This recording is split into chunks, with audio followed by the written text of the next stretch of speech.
I know, you might need to invest in like some soundproofing for these doors. Right? We're live. Hello, everybody. And we're live. Woot! Or not live, because this is a pre-recorded episode, but y'all are fine with that. Hello. Welcome to another episode of Liv's Library, hosted by myself. And this week, we have a wonderful Cade. A wonderful Cade, yes. Yep. Thank you. It's good to be here. You are one of many. Just kidding. Cade is a very unique soul. I hope so. I try to. He's a good friend of mine, and I'm very happy to have him on the podcast. Yeah.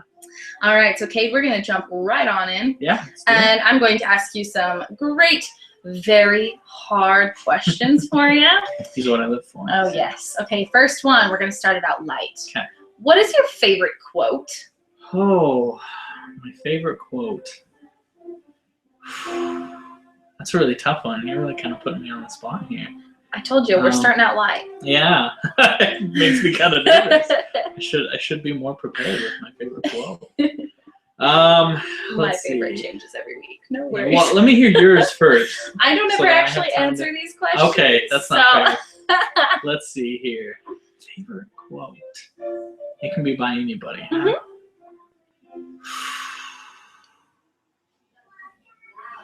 Okay, I've got one that's brought me a lot of, I guess, guidance in my life, and has really kind of defined me as a person, especially as of late. Mm-hmm. I don't remember who. It's been attributed to a lot of people, so I don't know who originally said it, but it basically says that the best thing that you can do is the right thing.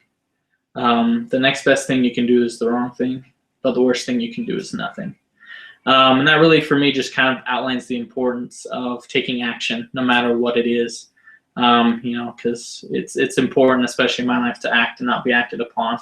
Because you can learn a lot from success, but you're not going to learn anything if you don't make a choice. So. I love that.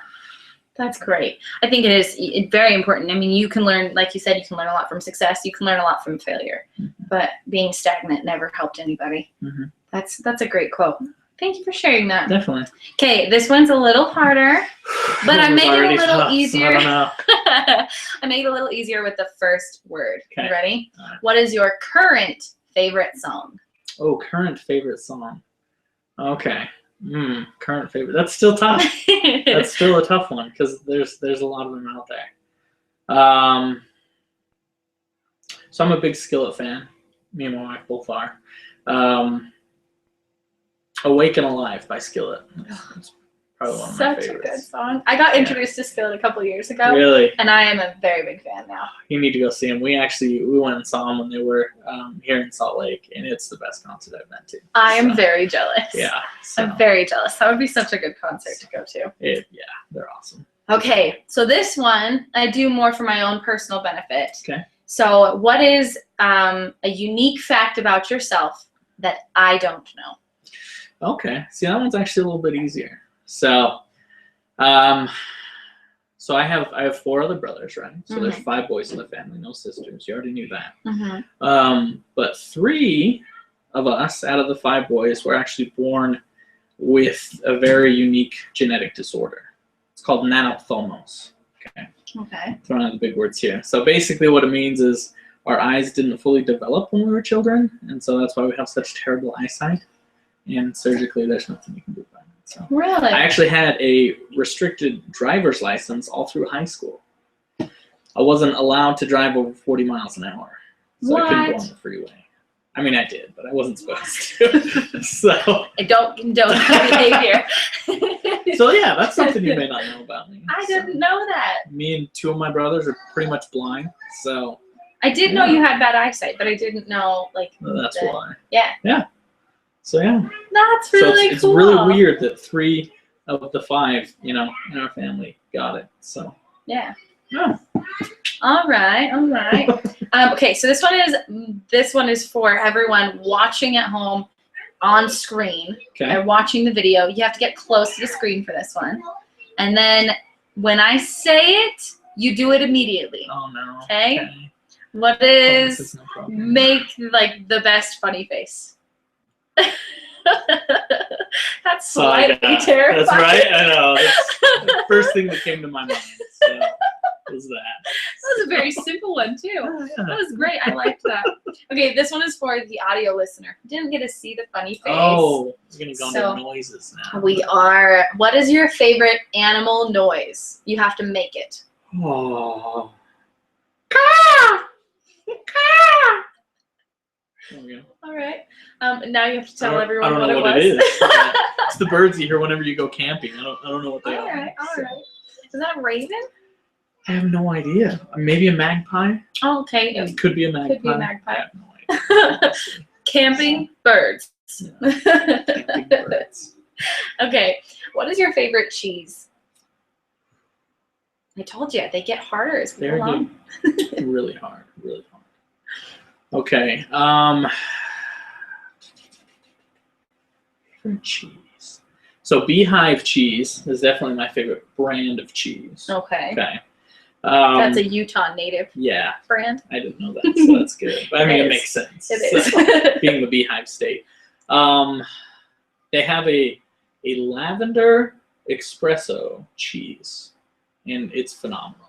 So That I love sounds it. pretty darn amazing. Yeah. Wow. Yeah. Okay. What's your favorite cereal? I have so many of those. I eat cereal by the bowls. That's typically how people eat them. No, I mean like 5 bowls at a time. Oh, okay. I probably peanut butter crunch. Captain Crunch's peanut butter crunch. Alright, I'm a huge peanut butter fan. So. I would have to agree with you. I don't Really? think that's my favorite, but it's like definitely It's top up 5. there. Yeah, it's Yeah. up there. Like looking at them all on a shelf, that's one that I always gravitate towards. Oh yeah, it's great. Okay. So the next question I have for you, it's a 2-tiered question. Okay. And this question is, sub-question, have you read any good books lately? Oh yes. If yes, what was the most recent book that has impacted your life? Okay. Okay. The Slight Edge by Jeff Olson. Okay. It's probably the most. Does it have to be one I've already read? Because I'm almost done with it. Not quite done with it. No, I mean Okay, if you're currently reading That's it the one and I'm it's currently impacted- reading, and it's been very impactful. So. Okay. How has it affected your life? I guess it goes back to the quote I shared about decisions and the importance of making decisions and acting. But he breaks it down and talks about how it's never big actions that you do that make the big differences in your lives. It's the little actions repeated over time that make the big changes. And I guess I've always kind of known that or been taught that, but he put it in a different perspective. So for some reason, it was able to stick more.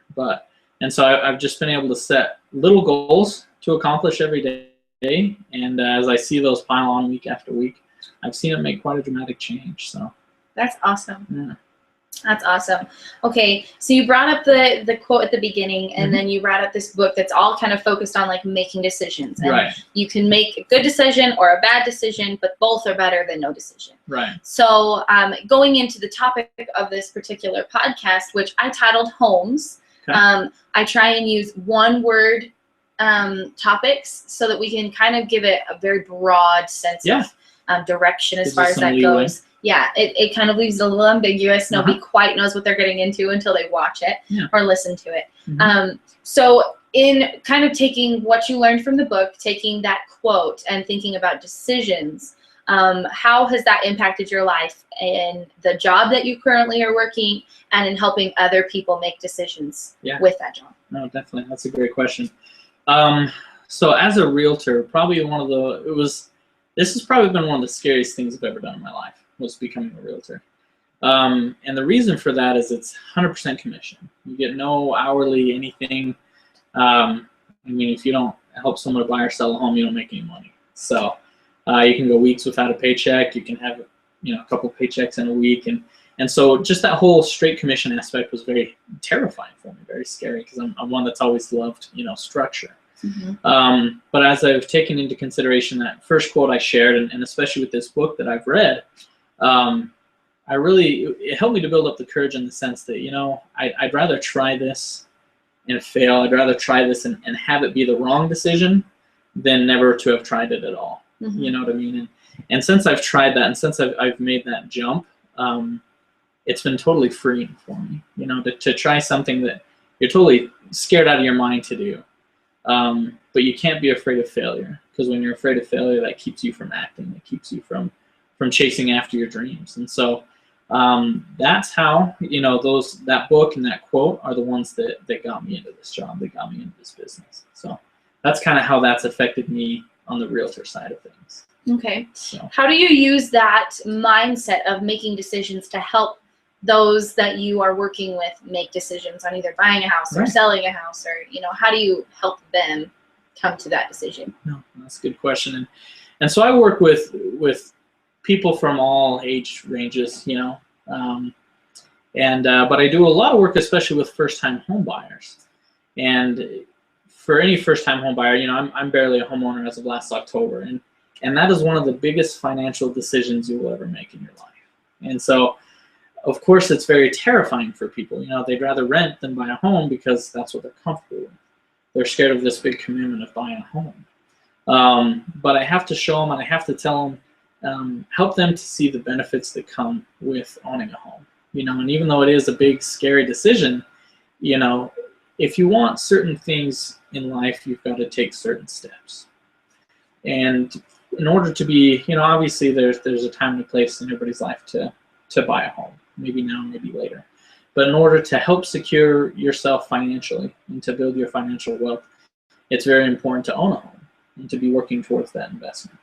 And so you've got to make that decision. You've got to make that leap. Now, granted, I want you to be prepared for that. I help people to be prepared for that. If it's not right for them yet, it's not right for them yet. But if it's just the fear that's holding them back, they need to take that step. And so I try and help them show that, you're here to act. And by acting, you're going to get certain good things going for you in your life. So I love that. Okay, so other than like building your financial stability and kind of and helping you with credit and whatever else, what are some of the biggest benefits to buying versus renting? Now, I currently am a leasing consultant in an apartment complex. So I work with a lot of people who are renting, and I work with a lot of people who I'm kind of surprised to still see renting, because in my, the way that I've kind of grown up, maybe it's just the persona that I have or the thought process that I've taken on, but I've always planned on owning a home or be working towards owning a home by the time I'm 30. Now that gives me 6 years to become financially stable enough that I can make steps towards getting a home. If I can do that sooner, great. So it kind of shocks me a little bit that people are still renting when they're in their 50s and 60s and even 70s. What are the benefits of buying versus renting? Kind of what kind of helps with that? Yeah, and kind of a pros and cons. And when I sit down with people, I meet them for the first time, that's one of the first things we go over. Pros and cons, and I want to see whether or not financially. I found the two biggest reasons why people continue to rent instead of buy is, like we talked about, either they're afraid of the commitment. Either they're afraid of the commitment or they don't understand the process. And so you either have this fear or this lack of knowledge, both of which can be overcome. That's what I love helping people with. But if you're renting, in my mind, you're either going to pay your own mortgage or you're going to pay somebody else's mortgage. And so which would you rather do, And so it's hard when you look outside of the financial benefit, because the financial benefit is so huge. You know what I mean? When you're paying rent, you're throwing money into somebody else's pocket. But when you're paying your mortgage, you're paying towards equity. And if something were to happen in your life, you would have equity in your home. It's kind of like putting cash in the bank, and that's really kind of how you have to view paying your mortgage. Is you're putting cash in the bank so that if you needed to, you could take that out, whether it be selling your home or home equity line of credit, whatever it is. So that financially is probably the biggest reason. In my mind, while if you can, it's better to buy versus to rent. So I love that. I think, okay, so if I were to go and be interested in buying a home, I mean, like I said, that is something that I am looking into. It's something that I talk to other people about. It's something that my friends are kind of looking into. Me personally, if I could get into a home fairly quickly after getting married, that would be amazing, because like you said, there's not much benefit in renting because you are just putting money into someone else's pocket. That's something that I frequently get asked when at my apartment complex. Does this help me build my credit? It's like, not really. Very few rental places have anything lined up where you can build your credit. There is a company, there are a couple companies, I know of one, that helps you build your credit by paying on time. It doesn't ding your credit if you're late because that just doesn't get reported to them. Right. But if you are on time, it's being reported to this company who then reports it to all the credit bureaus. And that's super great. If you can find a place that is in line with that, cool, you're building your credit by renting. And then it's a benefit to rent, but it's still not a benefit long term. Right. And so, like, for me, looking into potentially buying, what are some things that you would maybe say in regards to that? No, and that's good. And again, I just want to make clear, too, that I'm not harping on people that are renting saying you're making a bad decision, you're making a stupid decision. There are situations in your life where you're just going to have to rent. I mean, when my wife and I first got married, we did rent for a while, you know? And, you know, if you don't feel like you're in the financial situation, you know, you don't have the financial strength where you can get into a home, or you don't know where you're going to be living, because it doesn't make sense to buy a home if you think, you know, you're going to be moving out of state going somewhere. Right. So, but you'd be surprised to know, on kind of a little tangent here, that becoming a homeowner is a lot easier than people make it out to be, especially if you're a first-time homeowner. There's a lot of grants out there, a lot of money that you can use to help you. As a typical rule of thumb, you'll want about 3.5% of whatever the cost of the home is as your down payment. Okay, but with the first-time homeowners, what's great is that you can get 100% financing on a home. So really? They have what's called the Utah Housing. My wife and I did it, and we also got a grant. You know, we got a $5,000 grant that took care of the down payment and all that stuff. And we did 100% financing with the home. And so you don't have to come in with any money down to buy a home if you're a first-time home buyer, which is pretty phenomenal. That's amazing. The first thing you want to do, you know, and I always talk to people about, is sit down either with yourself if you're single or with your spouse if you're not, and decide, what am I comfortable spending per month? You have to decide what that budget is, okay? And then you have to do that even if you're renting. Yeah, Please have Hopefully a budget. You've already done that. So many people come in and they don't have a budget, and I'm just like, all right, figure out your budget and then come back. Yes. Because I will advise a lot of people, because it's my job, on the marketing and sale of real estate, okay? But I will never tell you what to do with your finances or things like that. I can give my advice all day long, but I'm only trained in the marketing and sale of real estate. And so after you've decided whatever your budget's going to be, the next thing that you want to do is get with the lender and get pre-qualified, okay? So they're going to pull your credit. They're going to look at your pay stubs, at your employment, all that kind of stuff. And they're going to give you a fairly accurate guesstimate as to your maximum purchase price, okay, of what you can afford. And so before we even go look at homes or do any of that, you're going to have to be pre-qualified. Is this before you go try and find grants or anything? Yeah, well, and when you talk to the lender to be pre-qualified, you can talk to them about those sorts of things. Okay. So, and another quick tangent, make sure, do your shopping. You know, go around, talk with a bunch of different lenders. I guess I got to be careful what I say here, but as a general rule of thumb, I would stay away from the typical banks and credit unions that you might bank with personally. You know, like personally, I bank with America First Credit Union. Okay, that's who I use for my personal stuff. But I wouldn't go and get a mortgage there. Okay, go to a mortgage lender. They're going to have better rates and they're going to have lower fees. And we'll give you guys a link to my website, and it's got a bunch of that information on there. But make sure, you know, whether it be with your realtors, shop around, and with your mortgage lenders, make sure that you shop around. So go ahead, talk with them. In as little as 15 minutes, you can get that pre-qualification letter. And they're going to say, hey, you're certified up to this amount of money, go look for a house. Because most people that are selling their home, especially with as competitive as the market is right now, won't even let you in their house unless you have a pre-qualification letter. They don't want you to waste their time if you haven't even talked to a lender, if you can't even afford the house. Right. So. That makes sense. That makes sense. What are the steps at that point in starting the process of getting them? Yeah. So you'll go ahead and you'll get pre-qualified with the lender of your choice. You know, I have a lender that I work with, and he does a really good job, and I recommend, but you're always free to use whoever you want. And after that, once you have that pre-qualification letter, that's when we start the search for homes. that's when I'll sit down with you and I'll help you to understand and to figure out what your needs are and what your wants are as far as buying a home, okay?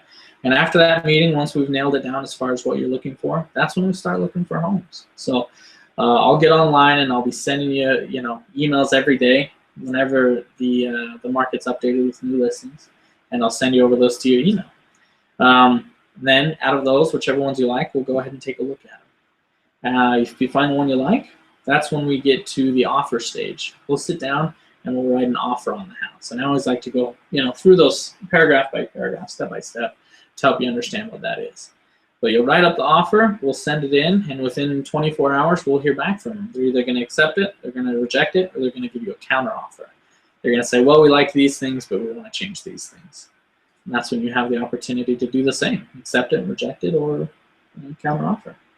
And once it's accepted, you're officially under contract. And there'll be a few deadlines that we can talk about after the home is under contract before you actually get to obviously live in the home. Mm-hmm. And that process is usually anywhere from 30 to 45 days from when you put in your offer. So. Okay. Now, what exactly does an offer letter look like? Yeah. So your offer consists of the real estate purchase contract. Okay. It's a standardized form in Utah. All realtors are required to use it. So in that, you will basically, there's a lot of legal jargon that I go through and I explain and I talk about. But basically, in that form, the real estate purchase contract, you'll hear it called the REPC. That's all we refer to as the REPC. Okay? I've heard that before. Exactly. So when we write up the REPC, okay, that's when you decide, okay, you write on there, this is what I want the purchase price of the home to be. You'll talk about, closing costs. You'll talk about home warranties, and you'll talk about your deadlines as far as when you want those deadlines to be. Okay. So those are some of the major points that when you write up the offer in the REPC, you go through, you fill in the blanks, this is what you want it to be, and you send it off to the listing agent. So. Okay. Mm-hmm. That makes sense. So from start to finish, what would you say the best part about your job is in helping someone find a home? That's a good question. I love that question. Because like probably many of your viewers that are watching, I've always struggled, going to college, doing this thing, trying to figure out what I want to do for a living. That's like the hardest question in life, I think, is figuring out what in the world you want to do with your life. And when I jumped into this real estate thing, I thought it was just going to be part-time, temporary, just a stepping stone to get where I want to be. But I've loved every minute of it, and I really think this is where I want to stay. And the reason for that is because, I like things that are technical, and I like teaching and helping people understand things that are technical. Walking them through all the legal jargon that may be in there, the process of negotiating back and forth, all that stuff. I love explaining and helping people. And B, probably the best part about my job is people don't always think about it at first, but not only is buying a home the most important financial decision you probably make, but probably the most emotional one too, because you think about growing up here, wherever it was, how many memories have you created at home, when you were growing up? And so you're helping people to create this opportunity where they can create a family if that's what they want to do, and to share these memories together. And you can tell, as I go through and we show them different homes, I know when they know that it's the house that they want, because you see that crystallization in their eyes, and they start to imagine, oh my gosh, this is where we're going to have our first kid, or this is where we're all going to be playing games together, and they start to envision and to imagine these memories. And I think that's the best moment for me, is to help people purchase not a house but a home, a place where they can create these memories. So that's awesome. That's really cool. Now, how did you originally get started as a not a leasing agent, as a realtor? Yeah, no, that's a good question. They're all good questions. I say that a lot. But one of my best friends in high school, she married a realtor. Okay, and I got to know him pretty well, and he's been harassing me for years to get into the business. He's been doing it for probably about 8 years now, and he's been pretty successful. And he'd call me at least twice a week harassing me, trying to get me to make that jump.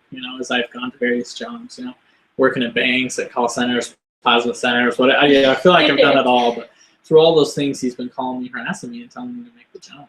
And I've always been too scared until a little over a year ago. So he's the one that got me into the business. I saw the freedom it gave his life and the happiness and the financial stability if you do it right. And so yeah, he's the one that did it. That's awesome.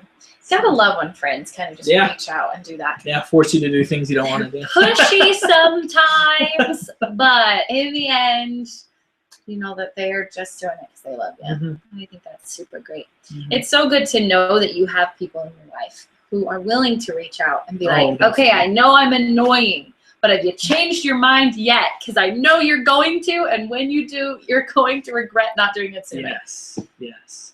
And so that was, just like we talked about before, exactly my mindset. I was like, you know what?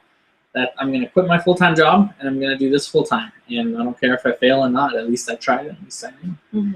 And it'll surprise you when you do something like that, how quickly you'll succeed at whatever you want to do. It happens sooner than you think. So that's so encouraging to hear, because I think that's another big fear of people's is, I mean, there's so many fears in life, and I think the biggest fear that the majority of people have is just uncertainty. And there's uncertainty in getting a new job. There's uncertainty in buying a first home or even a second or third home. I know my parents, we're currently filming this in my parents' third home. Their first home, I was very little when we moved out of that house, but I still remember things. And I mean, my earliest memories are in that home, and I can definitely relate to, it's a place where you really are going to create those memories. I remember, I could probably draw the exact floor plan of that house. I'd probably miss one room because it was the one room I was never in, which was the laundry room. I couldn't tell you where our washer and dryer were, but I could tell you where literally everything else was. And I have so many memories. And then we moved to our second home, and we were there for more than 15 years. And that was my entire growing up. That was me through middle school, high school, some of college, some before middle school. I mean, it was like through my entire growing up years, all of those very impressionable years. And I mean, I had my first boyfriend come to that house and pick me up for the first time. I had my first breakup in the driveway. And you'll never forget those moments. I will never forget those moments. Sadly, even the bad even those ones you won't forget. And I mean, when I moved out of that house, my sister and I, we both wrote letters and put them in little places in the house, and we're like, someone eventually is going to find these and they're going to know a random story about our family. And I mean, it's like before the house was officially belonged to somebody else, I remember going back to our old house and just sitting on the swing set that we had left behind in the backyard and just crying. It was a really bad day for me. It was kind of one of those low days, and the only place I could think that I wanted to be was home. And this home was not home. And it takes a while to make it home. It does. And when it does, though, you love it and you can't see yourself anywhere else. And and so I think it's a really cool experience. I can relate to your feeling of helping people find their home. That's one of the things that I love most about my particular job, is being able to find. I work with a lot of newlyweds. And they're just like, we're looking for our first apartment. They're so excited. And they're the ones that I really love working with. And they're just like, okay, so where can we go? What can we do? Okay, tell us exactly how this works. I'm just like, well, you two are going to get married and you're going to be so happy. And then you're going to have a place that you love. And if you love this, and it's the same thing. I can see whether or not they're going to rent there and whether or not they're going to be long-term residents there, because of the way that they react when they walk in. And they're like, all right, I can see it. And I can relate to, in a certain extent, to that. It's definitely an addicting feeling. It is, and it's very fulfilling. It is. Because kind of jumping back to our previous conversation, there's a lot of misconceptions that people have, especially first-time homebuyers, because they don't know any better. Like, for instance, working with a realtor, I would hope everybody out there understands that as a buyer, you should always be working with a realtor, because you don't have to pay your realtor. Okay, it's always the seller that pays the realtors. So as a first-time home buyer, between you getting the 100% financing on your mortgage and not having to pay your realtor, it is so easy to get into a home. You have so much help available to you, and if you work with me, you don't even have to pay me. It's the other guys that do that, and so there's just a lot of those small misconceptions. And so go ahead and talk with a mortgage lender, find out those things. Where you really stand, and if you financially right now you can't get in a home, that's okay. I'm not going to judge anybody for that, but I sat down with a friend, it was probably about 3 weeks ago, He and his wife had been married for, I don't know, about 5 years. And we sat down and we did the math, okay? And we found out that they had paid over that 5 years, roughly, almost $50,000 in rent. And when you sit down and you add that up and you think, okay, that's $50,000 out the door versus $50,000 you can have in equity in a home.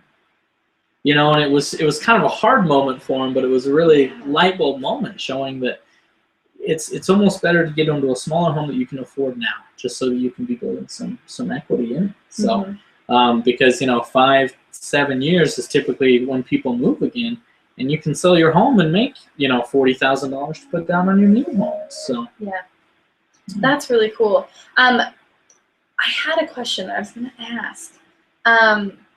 Okay, so for someone like me, where I'm not necessarily in a financial situation right now, would it be recommended for me to do anything in regards to looking for a home or talking to a mortgage lender now to figure out where I am, where I stand, and to try and work out a timeline? That's a good question. Typically, the pre-qualification letters are typically only good for about 30 days, and then you have to get them done. So if you're not really seriously starting that process, you probably don't need to do that yet.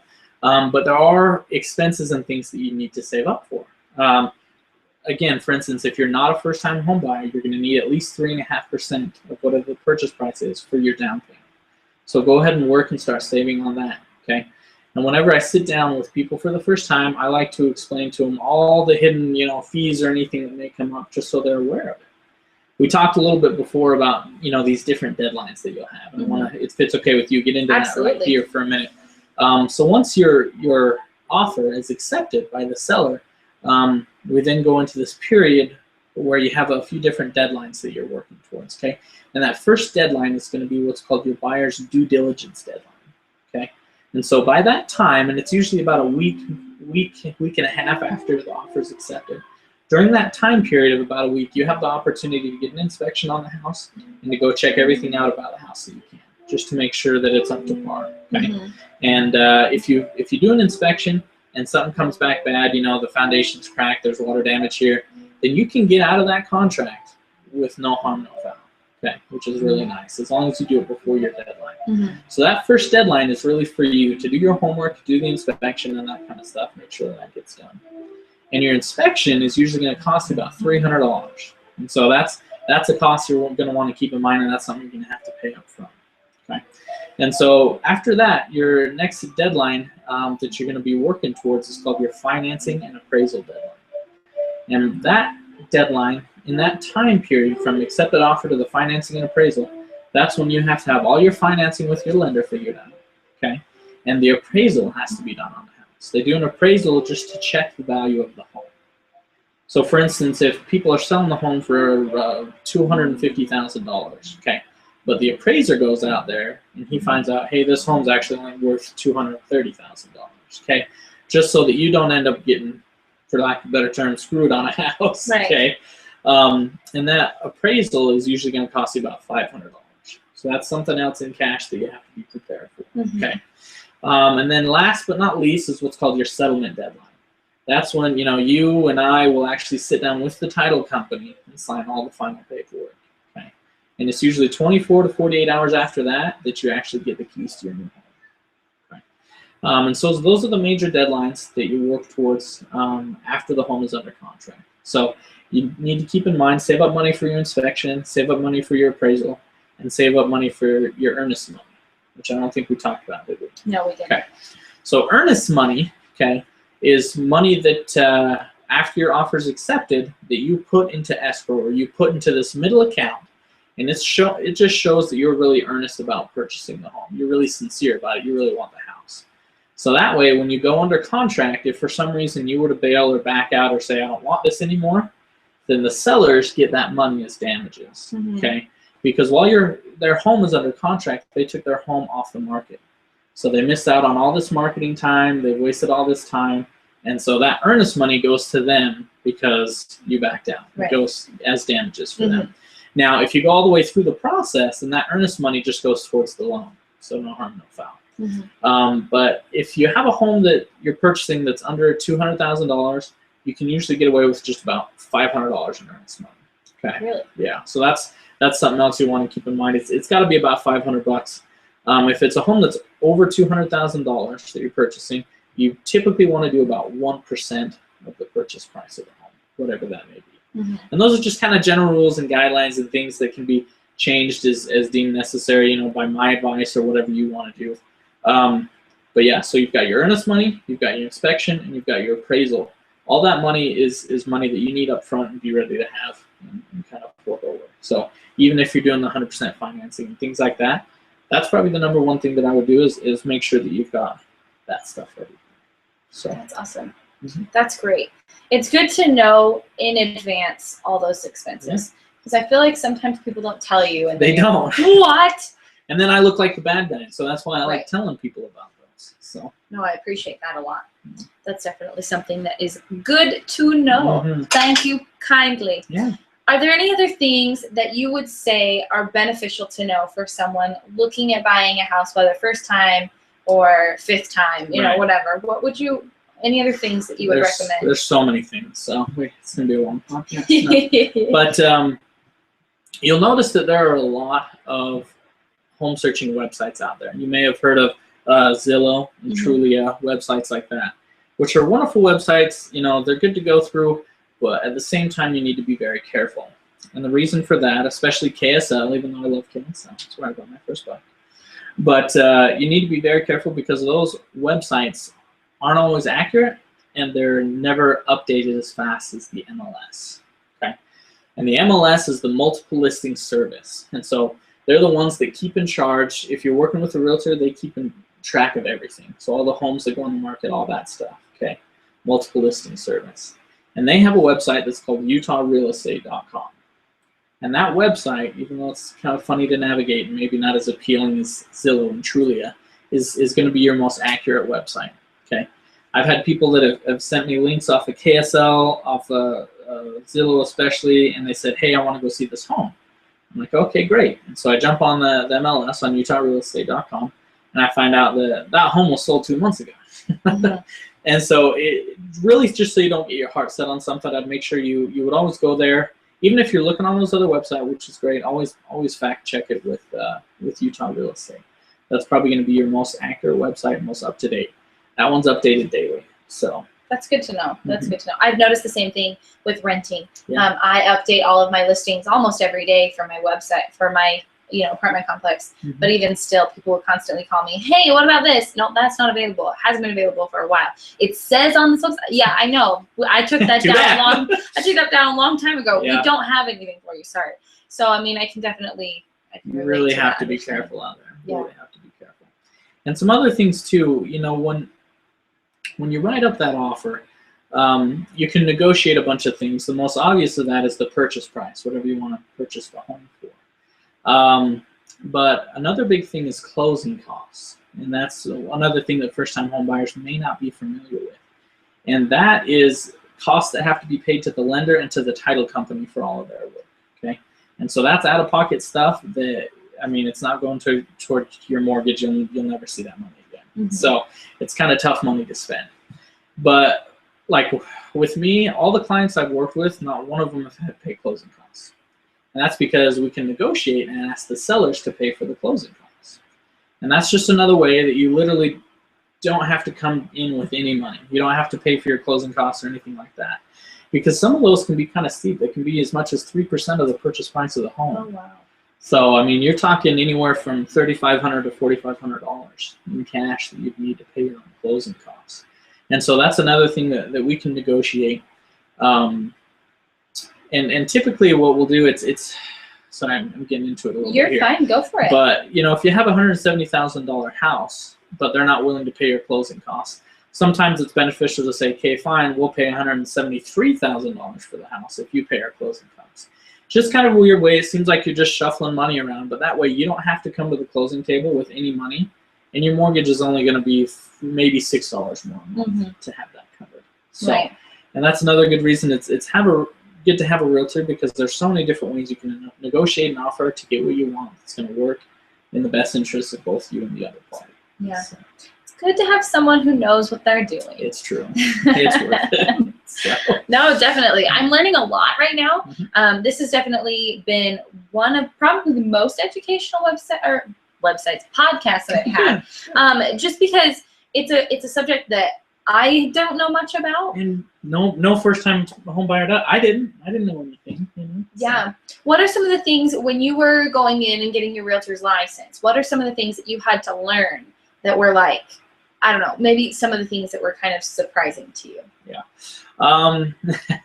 And that's an interesting question, because when you go to get your real estate license, they teach you a lot about the legalities behind it. You know, your do's and don'ts. You can do this, you can't do that, and a lot of the value of a home, like how an appraiser judges the value of a home, how that's calculated, things like that. So we as realtors can actually do CMAs, which are called comparable market analysis, which it's basically an appraisal, but I'm not a licensed appraiser, so I can't put that stamp on it. So we can come by and we can give people free estimates of their home, and they're usually pretty accurate as far as telling people what their home's going to be worth. So that's probably one of the best things that I learned in school to get my real estate license. But what they don't teach you is anything about business and how to run a business. And so it's kind of one of those things where it's useful information, but then you get your license and you just have no idea what to do. Now what? No idea what to do. So, but yeah, that's probably the most beneficial thing and that I learned getting my real estate license. So what has been one of the most beneficial, what has been one of the best ways for you to be able to get, for lack of a better word, clientele, business? Yeah, business. That's a great question. And everybody's, has, and especially those people that are familiar or done anything business related, what's called an SOI, or your sphere of influence. Just people that you've rubbed shoulders with for years and talked to.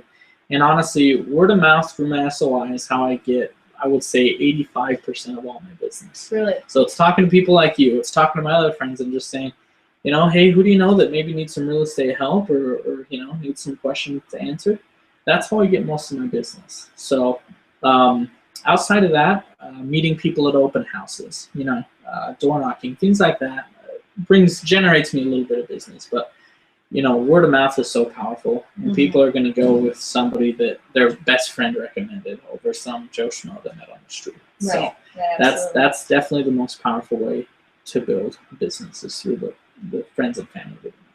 Now, how often? I mean, I've been one of those people that you've called like monthly and been like, hey, do you know anybody? And I'm like, no, and I don't know anybody. That's how normal. Often does that happen? And like, of all the people that you call, how many people on average would you say you call? That's a question that I want to know. I don't want this to make you feel not unique, because you are. But no, I've got a database of about 200 people that I call on a monthly basis, that I keep in touch with. So it's about 200 phone calls a month. On average, out of that 200, how many will actually give you a referral that? 2 or 3. Really? Yeah, 2 or 3. And so that's why I try and tell people not to feel bad, because honestly, you're probably going to go another 6, 8, 9 months before you're going to hear anybody that needs some help. And that's okay. And that's how it goes. I just want to do that to let you know I'm available if you have any questions, and also your friends too. So yeah, it's only 2 or 3 out of all those 200 phone calls that will actually generate me some business. But it's a 5-minute phone call, so it's not like it's hard work. Right. Do you maybe get more referrals than that, but only like 2 or 3 pan out, or do you get 2 or 3 referrals? I get what you're saying. Yeah, it's about 90% of the referrals work out. Okay. So really, yeah. So it's those that come through friends. You know what I mean? Referrals from other sources, it's much lower. But yeah, when I get referred to from a friend, it's 90% of the time it's going to work out.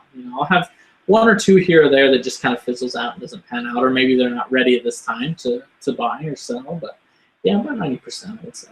Wow, that's good to hear. Yeah, that's definitely good. Would you, now this is a question, I don't know, maybe, would you recommend other people becoming a realtor? Is that something that you would find that, like, not necessarily, hey, everybody, become a realtor. Right. That doesn't help you, and that doesn't help them. But is that something that, like your friend, you can see other people and definitely recommend that too? Especially in the business world, everybody kind of has this mentality of, I don't want anybody else to be in the business because I need the business. But I've talked to a lot of the top producers, not in real estate, not only in Utah, but in the United States. And all of them had one thing in common, and they've all said there's enough business for everybody. You know what I mean? There's enough in this world and this earth for everybody. Yeah. And to be competitive is good, but to be stingy about it, maybe not so much. Kind of works against karma there. Yeah. And so I've met several people that I'm still trying to get to become a realtor because I know they would do such a great job at it. Yeah. And there's also benefits like the Andrew Bristow, the guy that got me on his team. We're actually on a real estate team together. And so there's a lot of advantages of not only becoming a realtor, but getting on a real estate team. So we talked a little bit about how when I first got in business, I had no idea what to do. And honestly, I would have been lost if it wasn't for Andrew, because I don't know how to run my own business. I don't know how to do all these things. You know, I was a teller of a bank before this. Right. So, but by being on that real estate team, I get to kind of suck up all of his, 8 years worth of experience and his knowledge, and he tells me how to do things, and they work. And I'm available to him when he wants to take a vacation or vice versa. We were able to just kind of watch over each other's businesses and to help each other out. And so, yeah, it's really beneficial. And when I first got in, I didn't want anybody else to be a realtor. I felt like, there's way too many realtors out there. But there's enough business to go around. So. Okay, here's another question for you. Uh-huh.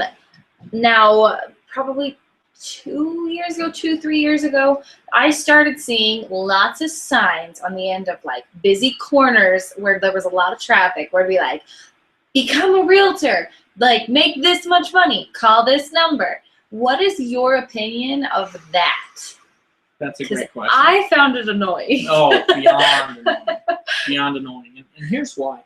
In that book I read that I told you about, The Slight Edge, it talks about there is no one magical answer, no magic bullet, no big fix, and there's really not. And so those signs entice those people that are looking for a get-rich-quick scheme, okay? And that is not the mentality that you can have, especially as a realtor, especially as building your own business, because that's what you're doing, is, even as a realtor, building my own business, and it's going to take 5-6 years to get where I really want to be. And so this is not a get-rich-quick scheme. And that's what people have to understand. And also, when I first got my license, I was still working part-time at another job because, again, I was scared to make that jump. And that's when Andrew pointed out to me. He asked me, okay, you've been a realtor part-time now for, 2 or 3 months. How many deals have you done? How much business have you got? Nothing, okay? And again, that's because I wasn't committed to what I really wanted to do. And when I made that jump, things just took off and it started to fly.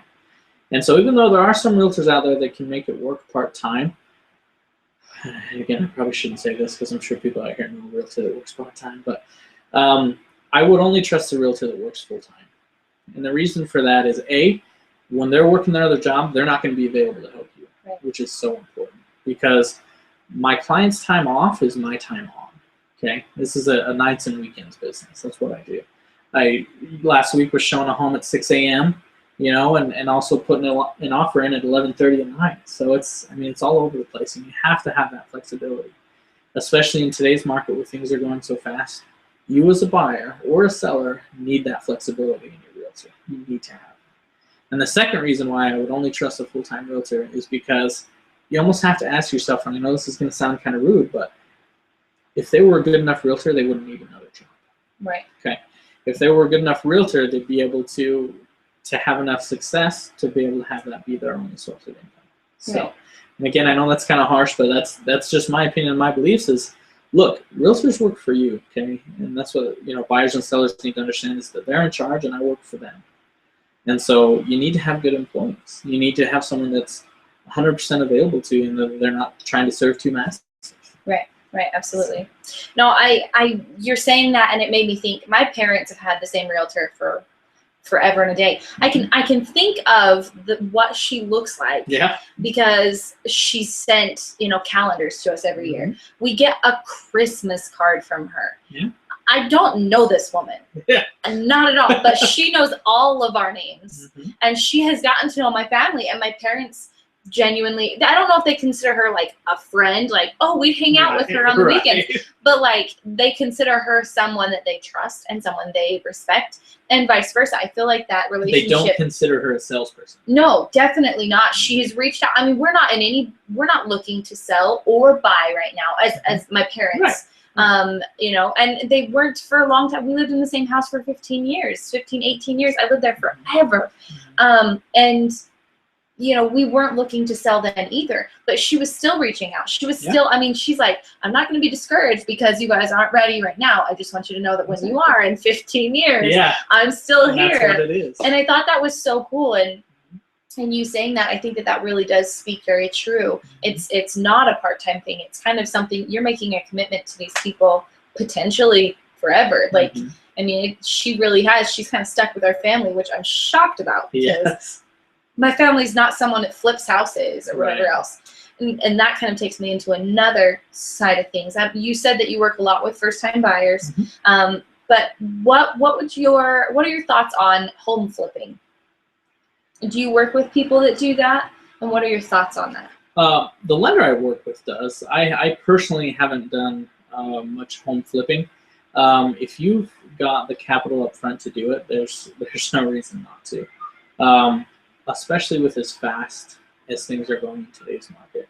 That's kind of another thing. You always hear people talk about, oh, is it a buyer's market or a seller's market? You know? And we have a statistic that kind of helps us to measure that. And it's called the absorption rate. Okay, so basically what that means is if right now today no other homes were up for sale, nobody else, and we just took what was currently listed. Okay, how long would it take those current homes that are for sale to all be sold up and to be bought off the market? Okay. Now, in a balanced market, that's usually anywhere from 4 to 6 months is what you want to see for that. Okay. Now, right now, the absorption rate is about 22 days.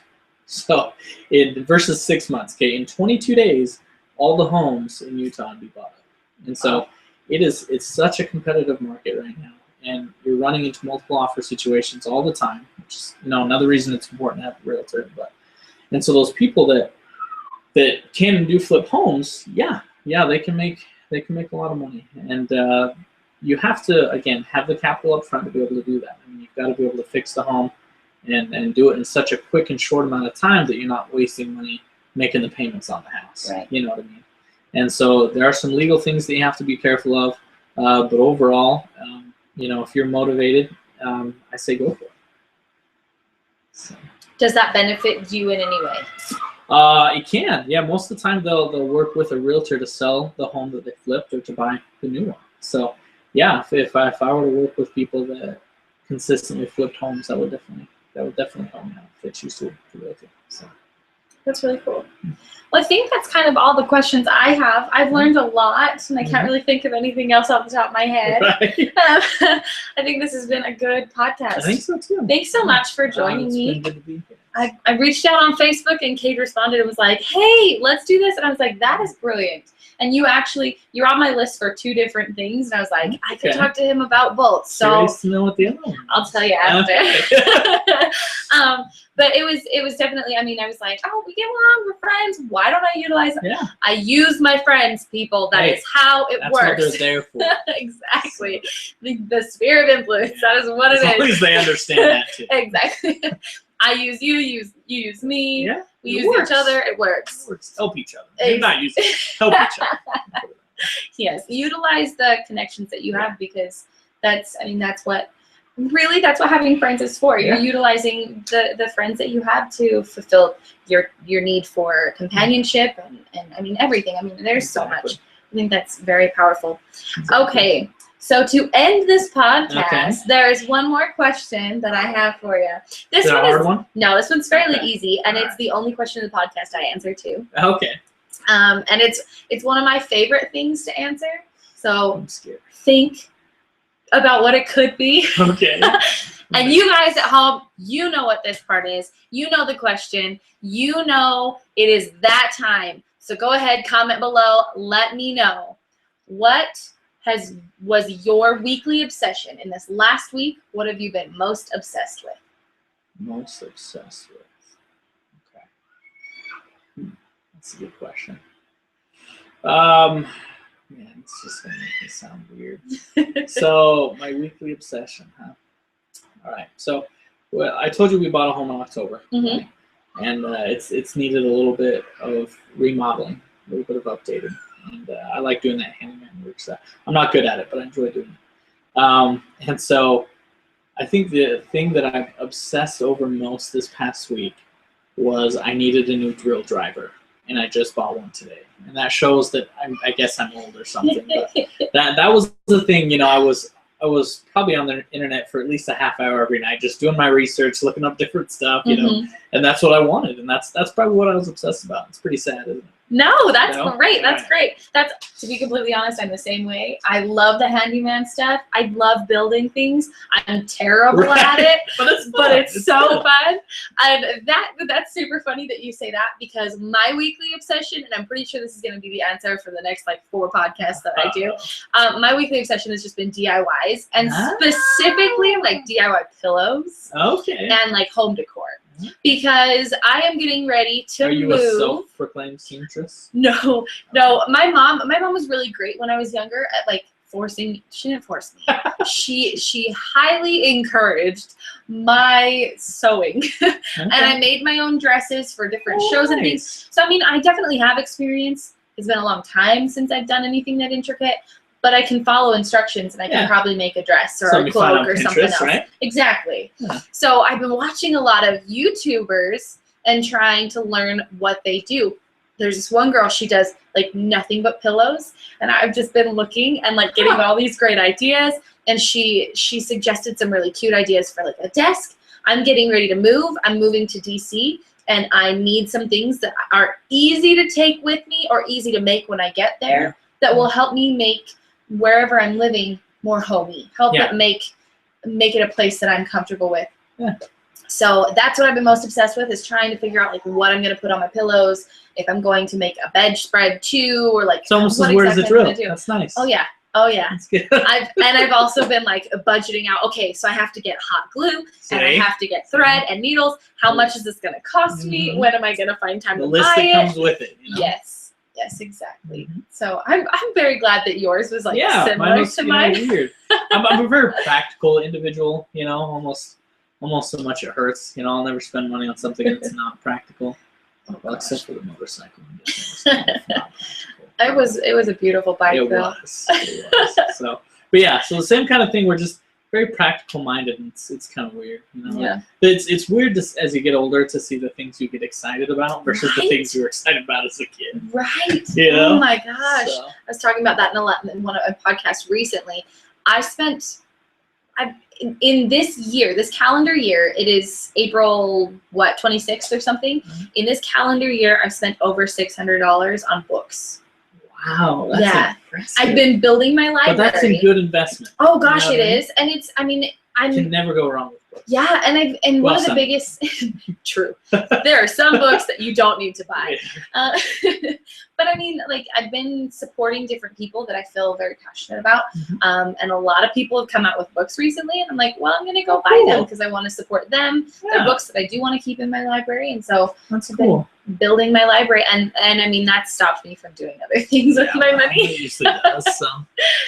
All right. Well, Cade, thanks so much for being a part of this podcast. I've enjoyed it. I hope you guys. Maybe I can come on again in the future. Oh yes, definitely. Maybe we can talk about that other subject. Let's do that. Yes. If you want to see Cade, go ahead and click the like button down below. Make sure that you leave comments letting me know what your weekly obsession was. Letting me know if you have any questions for Cade in regards to homeowners or like becoming a homeowner. And we're going to put all those links in the description below of the different websites, both Cade's website and the others that he was referencing. So we're going to put those down below as well. And last but not least, if you really enjoyed this podcast and you want to see more just like it, being dorky, learning about new things, and really just having a grand old time, then go ahead and click the subscribe button down below. It makes me feel really good, and it helps me know that you guys are actually watching, because right now I'm just kind of doing this because I love it and I want to share it with other people who maybe will appreciate it too. Definitely. So thanks so much for your time again. And guys, don't forget, it's time. Smile. Don't forget I love ya. Stay beautiful.